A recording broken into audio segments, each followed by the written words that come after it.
I am tired of myself. When you say I'm sick and tired of being sick and tired, that's the facilitator of change. That's when you're ready to say these words, no more excuses. No more excuses. I've never met a person who was not successful that didn't have a great amount of self-discipline within their life. Self-discipline and being able to perform and being able to keep your life on schedule and being able to keep commitments and promises and meet deadlines is essential to success. None of us can afford to have a life that is controlled by someone else or a life that is basically controlled by our emotions. I learned many years ago that there are two kinds of people. There's the type of person who says, I'm going to wait till I feel like it before I do it. And then there's a person who says, I've got to do it so that I feel like it. One will never get anything done because they're still waiting to feel the moment to move. And the other person says, no, I need to move, and then I will begin to feel the moment. Sonia's self-discipline is essential in your life and in my life if we're going to get things done. So I have a challenge for every one of you this weekend. The challenge is simple. As you go through your weekend, and sometimes it's kind of hopefully an easier time of your week, ask yourself, am I practicing self-discipline in my life? Am I doing the things that I should do because I need to do them, or am I kind of waiting to feel the moment? If you don't know this quote, live by it. One can have no smaller or greater mastery than mastery over oneself. That's Da Vinci. Da Vinci did amazing things with his life. I wanted to do equally amazing things with mine. And if that's the game that we're playing, if I can construct my belief system, if I can choose at any moment to believe something that's more empowering than I was believing the moment before, and that will actually find its way into my actions, allow me to do things that I couldn't do the moment before, then it's like that moment in The Matrix where Neo realizes he knows Kung Fu.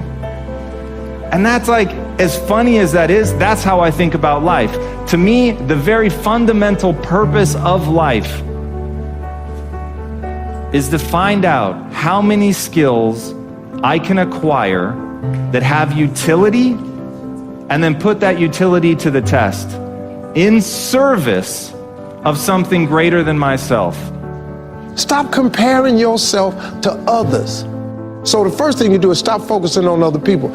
Instead, focus on being the best version of you that you can. Then you'll recognize that you deserve to sit at the big table with everybody else after you become the best that you can be. Now, once you've accepted that you have as much right to success and much right to succeed as anybody else, the next step is learning how to talk the talk. You have to get fluent in the language of success so you speak it with ease. Surround yourself with people who've accomplished their dreams and immerse yourself in the culture of achievement. The ideal situation for a man or woman to die is to have family members praying with them as they cross over. He said, but imagine, if you will, being on your deathbed and standing around your bed, the ghost of the dreams, the ideas, the abilities, the talents given to you by life, and that you, for whatever reason, you never went after that dream. You never acted on those ideas. You never used those talents. You never used those gifts. And there they are standing around your bed looking at you with large angry eyes saying, we came to you and only you could have given us life. And now we must die with you forever.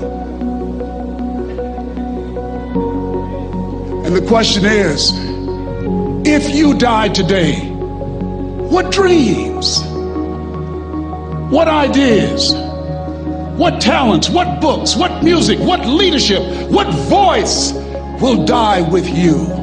Miles Monroe, great orator and speaker, said the wealthiest place on the planet, it's not in the Far East where there's oil in the ground. It's not in South Africa where there are diamond mines. He said the wealthiest place on the planet is the cemetery.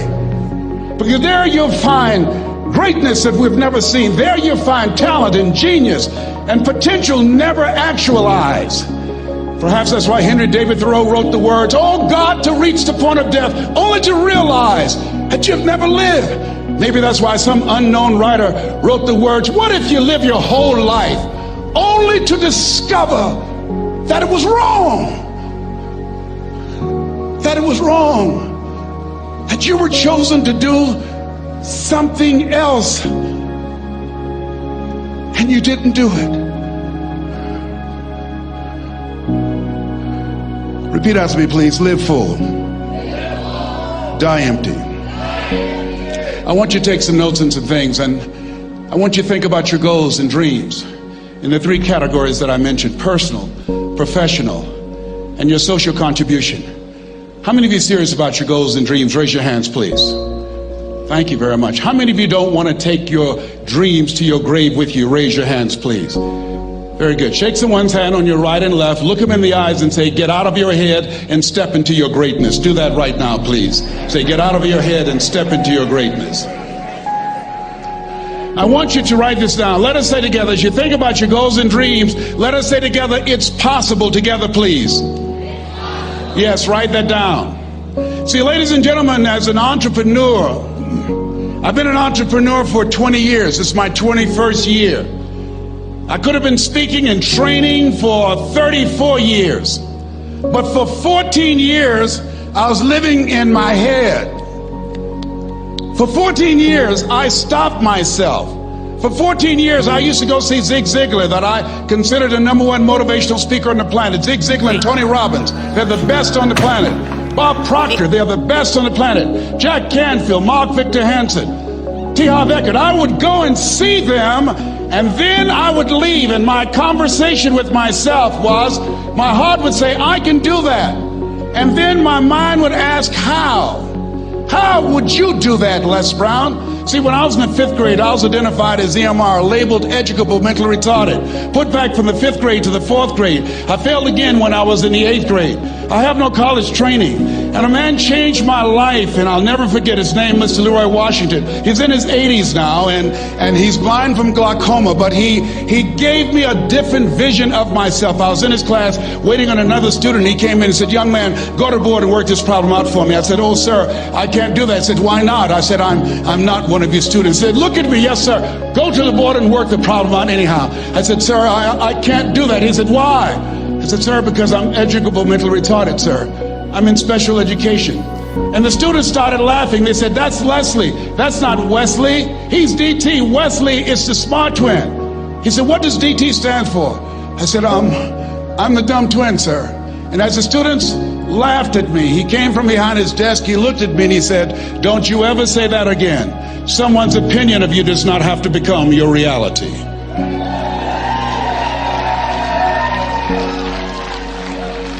On one hand, I was humiliated, but on the other hand, I was liberated, because he looked at me with the eyes of Goethe, who said, "Look at a man the way that he is, he only becomes worse. But look at him as if he were what he could be, then he becomes what he should be." And so we developed a relationship. And one of the things that I can just tell you as you think about your goals and dreams, all of us can say in a spirit of integrity that it's possible. That if anybody at any point in time lived their dream, then it's possible that I can live mine. And what I did was, I made a mistake. I looked at my goals and dreams, and my mind said, "How will you do that?" I went from my heart to my mind, and I stayed up there for 14 years. 14 years. I can't bring those 14 years back. Those years are gone. And I've made a mission in my life to help people to stop putting it off and procrastinating. How many ever thought about something you wanted to do and you procrastinated, you talked yourself out of it? Raise your hand, please. There's a proverb that says, "If there's no enemy within, the enemy outside can do us no harm." And so, as you look at your goals and dreams, every day we must convince ourselves, we must sell ourselves on that it's possible. Every seminar, every workshop, every book that I've ever read, every speaker that I've ever heard, it interrupted what I was believing about myself. Everything that you do, everything matters. As you go through each day, I know now as I look back at age 63, looking at my life, everything matters. T. Harv is right. How you do anything is how you do everything. And I realized that the choices I was making was based upon how I saw myself. Let us say together, it's necessary. Write that down. It's necessary as you look at your goals and your dreams, it's necessary that you have a strategy and a game plan to change the story that you believe about yourself. And that's an ongoing process. I've discovered, and many people have, that what we do, what we accomplish, what we produce is a result of the story we believe about ourselves. My favorite book says, "Be ye not conformed to this world, be ye transformed by the renewing of your mind." And so as I began to work on myself, I realized that I'm getting out of one story and stepping into another story. As I become aware of some things, there's still some things I'm not aware of. So I'm still growing, I'm still developing. I'm like the lady who said, "Lord, I ain't what I want to be, ain't what I'm going to be, but thank God I sure ain't what I was." But I realize that you have to work on yourself on a regular basis, and write this down, for mental mindset. For mental mindset and stamina. Because things are going to happen to you. I believe that the reason that most people go to their graves with their talents and abilities and skills in them is because of the fact, number one, many are like me. They didn't know that they didn't know and thought they knew. I thought I knew myself, and I really didn't know myself as well as I thought. I've discovered that sometimes people can take you to a place within yourself that you can't go by yourself. The other reason is I was afraid.